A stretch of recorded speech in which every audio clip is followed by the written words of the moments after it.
Hi. This time we're going to look a bit about the sharps and the flats and the accidentals as they apply to the keys. Now this isn't really, we're not going to get into reading music and that sort of thing, but we do see it in the lessons because the music is written out in treble clef and in tab or cifra, as it's oftentimes referred to. Now in the upper part, where we see the music notation, that's called treble clef. It has 5 lines and 4 spaces. The easy way to remember the lines and spaces is that the spaces are face, F-A-C-E. So the lowest space is F, the next one up A-C-E. And then the lines are E, G, B, D, F. Every good boy does fine.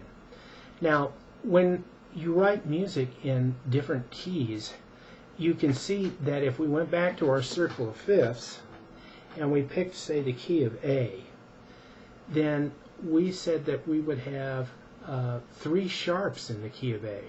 Now you can imagine if you're writing out music and every time in the key of A you hit all the notes that are in the key, you still got to write in all those sharps and flats.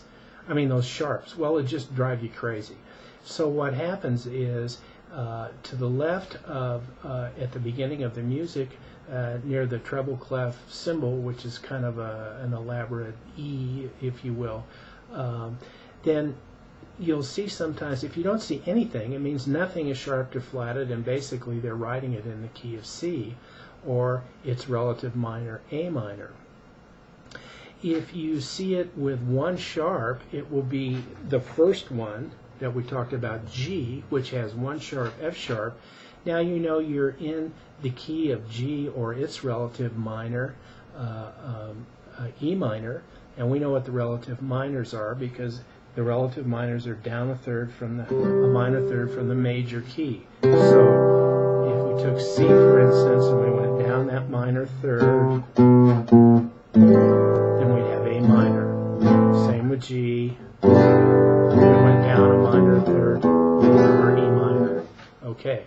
So going on to the next one, if you saw 2 sharps, then you'd know you were in the key of D. Okay, and then as you would flow through that music, when you would see those notes, you wouldn't have to write the sharps in, but you'd know you were in the key of D. So the 2 notes that are affected, this C and the F sharp, C sharp and F sharp, they're going to not have to write that in. Now occasionally what will happen is that they'll want to play the F or the C not as the sharp that's as it is in the key, and then whenever they do that, then they'll write in a flat or a sharp sign to alter it and to tell you that they in this particular case they want you to ignore that it's normally going to be C sharp or F sharp in the key of D, but this time play it as a natural. So for instance, if you were in the key of A and somehow they wanted to write a C chord in, then they would take that C and they would flat it. Okay, so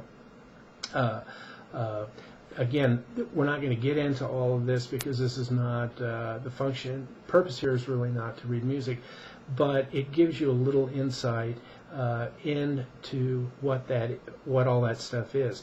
Now when you sharp or flat something, that's called an accidental. Okay, it's a symbol. The flat symbol is a small b and the sharp is the sharp sign. And of course it works just the same way when you go through the flat keys. Okay, in the first flat key we start at C at 12 o'clock. When we went to 11 o'clock, that was F. F has 1 flat, B flat if you remember. So the B line would have the little flat symbol on it. So that's all we're going to deal with that.